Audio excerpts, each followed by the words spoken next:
Cari pengganti Natalie Holzer usai cerai. Sule langsung ajak wanita ini nikah. Sule dan Natalie Holzer saat ini sudah resmi bercerai. Usai Sule dan Natalie Holzer resmi bercerai, keduanya sudah sibuk menjalani kehidupan masing-masing. Bahkan, baik Sule dan Natalie Holzer nampaknya sudah mengikhlaskan satu sama lain untuk perpisahan ini. Sudah bercerai dari Natalie Holzer, ternyata diam-diam Sule buru-buru mencari penggantinya.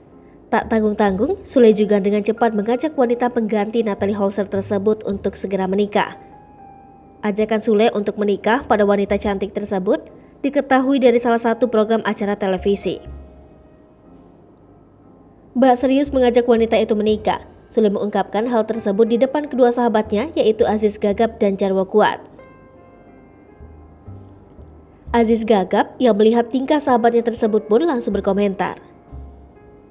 Jarwo Kuat memberikan reaksinya dengan memukul Sule, yang akhirnya ayah Rizky Febian itu membalas dengan ucapan menohok. Diberitakan sebelumnya, Sule akhirnya buka suara atas perceraian yang menimpa rumah tangganya lagi. Perlahan Sule membuka penyebab perpisahan dirinya dengan Natalie Holzer. Ungkapan hati Sule tersebut diluapkan kepada Melanie Ricardo. Bak lelah jadi sasaran amarah orang, Sule pun buka suara.